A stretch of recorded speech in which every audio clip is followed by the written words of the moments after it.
Have you got lots of these cluttering up your home? Packets of photographs from the pre-digital age when we used to print everything. I'm Rachel Papworth from Green and Tidy. I help people all over the world declutter and create homes they love. I was recently decluttering my loft and I came across lots of packets of photographs. And I went through them all and got rid of the photographs that I no longer need to keep. Now, photographs can be very challenging for people. We feel like we ought to keep everything because that moment's gone and this is our only record of it.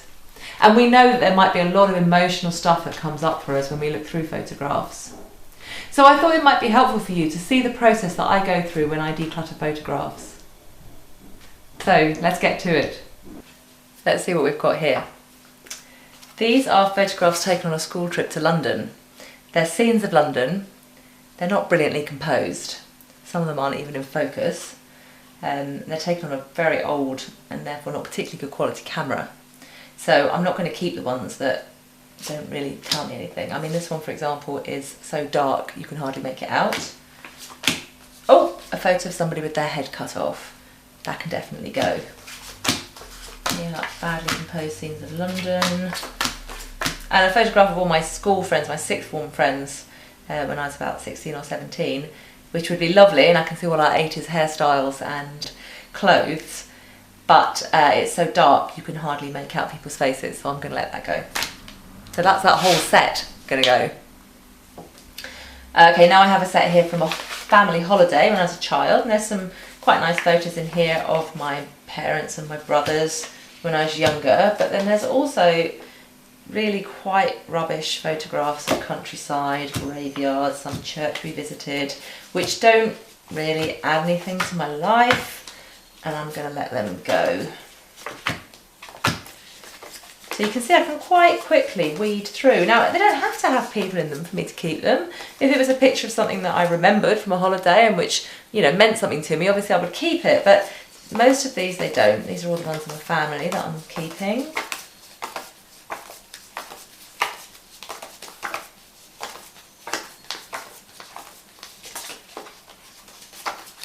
You can see I can do this quite fast, but there we go, another load of countryside ones.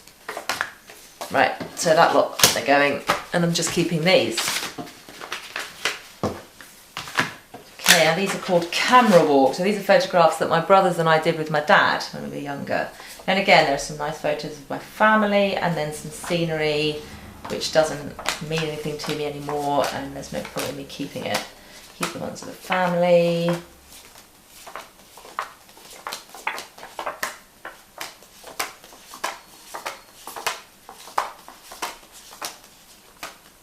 Just ducks, rabbits, a church, sheep.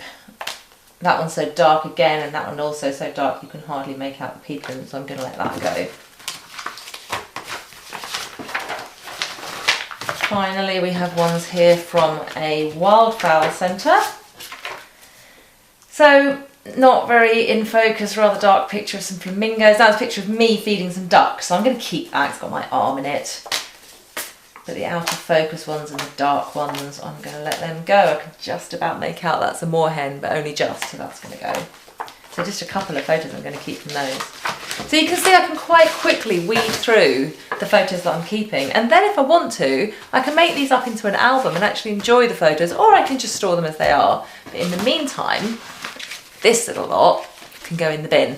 Sadly, they can't be recycled because photographic paper can't go into the general paper recycling, it has to go into landfill. But anyway, at least I'm getting rid of it. So there you go. Photographs can seem like quite a scary thing to declutter.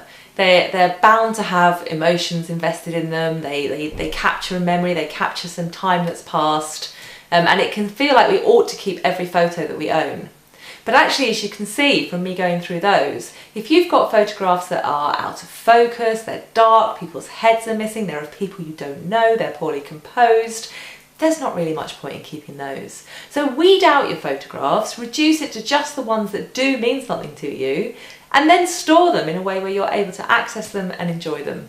I'll see you in the next video. In the meantime, make sure you've joined Green and Tidy so that you hear from me every week with hints, tips and inspiration to help you along your decluttering journey and create a home that works for you. Bye for now.